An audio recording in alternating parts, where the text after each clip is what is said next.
Okay, guys. So the next topic, what we are going to see is string and string manipulations. So you're already familiar with some things. String na ennan theriyum. So you know what is a string. You are familiar with what is a string. You know how strings are stored.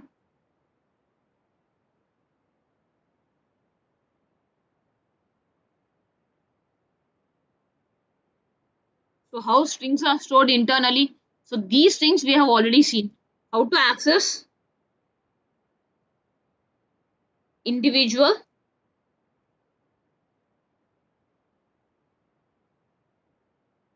individual elements within the string. So these three topics we have already covered in the basics. So what is a string? You know, strings are nothing but what are strings? Strings are nothing but a group of characters. So group of characters, okay, that are enclosed within quotations. That are enclosed within quotations. So next thing, how to create a string. So this also we discussed how to create a string value in Python. So you know that we can do this in three different ways. One is using single quotations. So using single quotes, every create panano. Then we know using double quotes. Then using your triple quoted strings. So using single quotes how to create, using double quotes how to create a string, and using triple quotes how to create a string. And we also saw what is the difference. What is the difference? What is the difference between all these three methods? All the three methods of creation. So this also we have already covered. Then internally, how is my string getting stored? Based on the indexes. Based on the concept of indexes only, my strings are going to be stored. And again, we have already discussed in detail about positive index and what is a negative index. So about positive indexes, about negative indexes. So these things we have already covered. I'm just telling you everything. Right. So in case you have any doubts or if you have forgotten on any of the topics, please go back to our videos and make sure you are revising it once. Right. So then what else? How to access the individual elements using the index value? I can access individual elements within the strings. So using my indexes, I will do that. Right. So these are all the basic things about strings I have seen. So there are some other important aspects also that is related to my strings. So those are the things what we are going to be seeing now. So those are the things what we will be seeing now. Okay, let us go. What are those? So the first thing what I'm going to do is a string. Within that you will specify the index position to access the individual elements. Right. So now what is the next concept is I am going to tell you about the plus operator. We are going to discuss about the plus operator. So you already know what is the plus operator. If I am saying 10 plus 20, it is going to perform the arithmetic addition. We have already gone through all the operators. So any value we are going to use the plus operator is going to do arithmetic addition. Now, when you are using the plus operator with my strings, it is going to do the work of concatenation. So always remember, it is going to do the work of concatenation. So you are having say S1, my first string. So have some value in it. Okay, then I'm having S2, which is my second string. I'm having some value inside that. Now when I say print S1 plus S2. So what it is going to do? Whatever is the value that is there in S1 will be concatenated. So what do you mean by this word concatenation or concatenated? Joining. it will be joined. Both the strings will be joined together. Okay, so now when I run this, see what is the output I'll be getting? See? Both the strings are going to be joined together and it is going to give me the output as a single value. That is the work of my plus operator. Not only in my print, I can use it for another variable also. See like this, I am saying S3. S3 is equal to S1 plus S2. Then I am just printing the S3 value. See what will happen? Both the string value will be joined together and a new string is created and that string is stored inside my S3 variable. Okay, you can add, you can concatenate n number of values. Suppose I'm saying plus. After this I'm giving a space. And then after the space, again I'm saying concatenate. That is join another value. So I'm saying plus. So then I'm saying my surname. I'm adding my surname. Now when you run this, see what will happen. First it will join these two strings together. Then it will join a space. See, you are getting a space. After the space, this character, this word is joined to this entire string. This is the string what you are going to be getting. Sorry. So that is the work of my plus operator. So always remember, plus operator in a string is going to do the work of concatenation. Right. What is the next operator I can use? Multiplication. So I can use the multiplication operator. So what is the multiplication operator going to do? Repetition. It is going to repeat my string in number of times. Say for example, I am giving here the value is S1. I am saying Anu. Okay. Then I am saying here S2 is equal to S1 into 3. S1 into 3. Now when I run this, see what is the output I am getting? That particular string, how many times it is getting repeated? 1 time, 2 time and 3 time. So that is what you mean by repetition. So into, whenever you use the multiplication operator, it will multiply. It will repeat the character that number of times. Whatever you are giving here, that number of times the character is going to get repeated. Suppose if I am saying here 10. So 10 times it is going to repeat this character and create a new string, and that new string is going to be saved in the S2 variable. So how many ever times you are repeating, see, it is going to repeat the character and it is going to store it. Not just single character, you can give the entire string like this also. Suppose I am giving hello Python. This is my string. So I am saying this string into 10. Run this, see how you will get. Hello Python, then again hello Python, then again hello Python. So 10 times the string is going to get repeated. That is the work of the multiplication operator here with your strings. So these are the only two operators you can use it on a string. That is the arithmetic operator. You cannot use division, modulo, floor division, subtraction and all. These are the only two arithmetic operators that you can make use of on the string values. And this is the working of it. Right. Now, the third thing what you need to know about the string manipulation. Okay, so now the square brackets, we already discussed this. The square brackets always represents my index value, and whatever value, whatever number you are giving inside the square bracket, it will return that index position. So it is going to return, square brackets represent index, and what is it going to return? Value stored at the index position. So remember, this is my string. Suppose if I am saying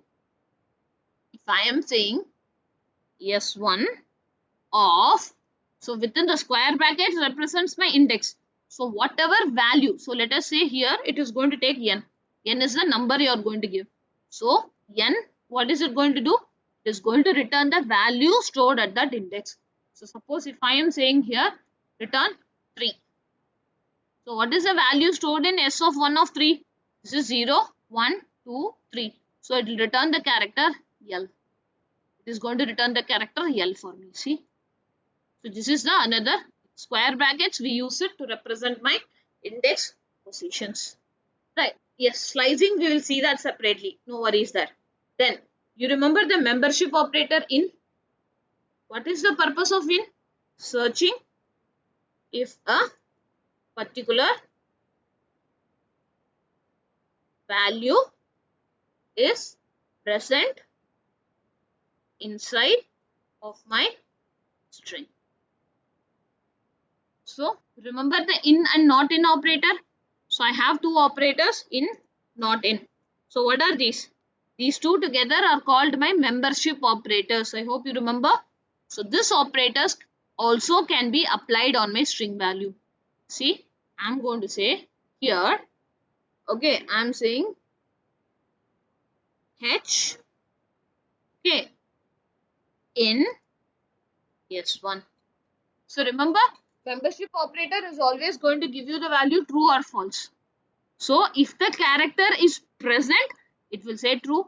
If the character is not there, it is going to say false. So now, see what I'm doing. I'm making use of two characters. Now here I'm saying for Z. So when I run this, see what will be the output. So H is present because that is the starting character. It is there.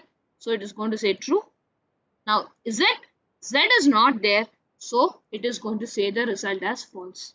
So I can make use of my membership operators in my strings. I can make use of the membership operators here. So in, not in, allowed. It is allowed. I can use it. Now, next thing with regards to the strings, what you should be knowing is I have something which is called as either small r or I can make use of a capital R. We call this as raw string. What is this we call? We call it as a raw string.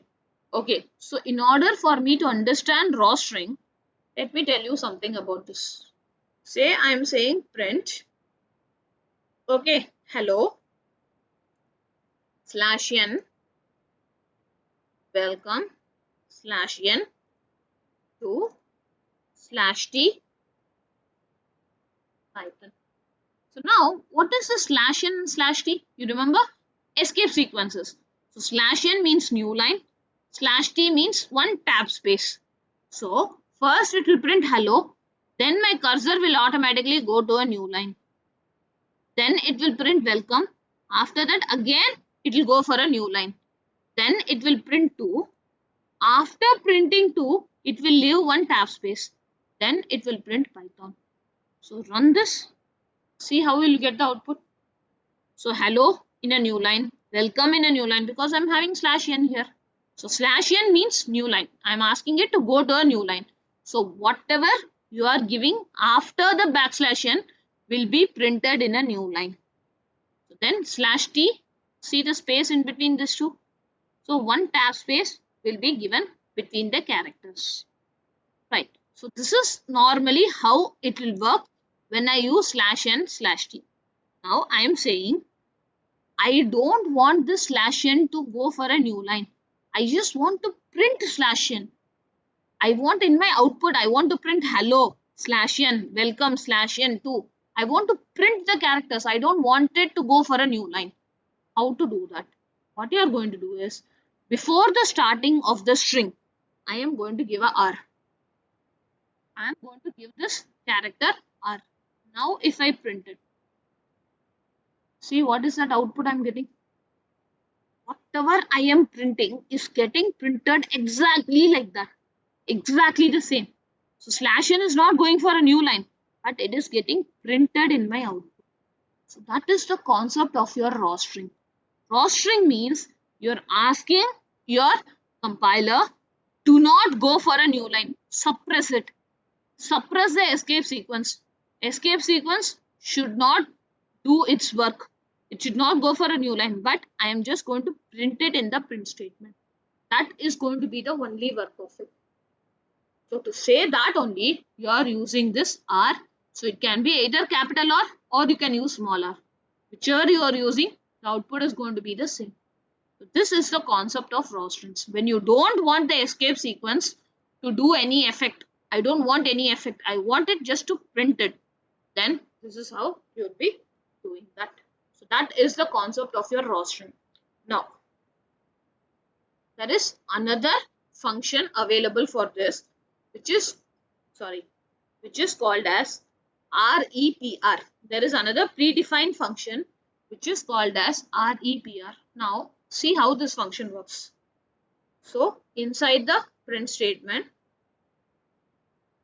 I am going to write this. Okay, inside the print statement, I'm going to,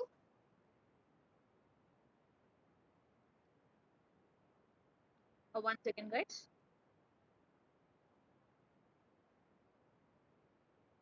Yes. So, inside of the print statement, let me write this.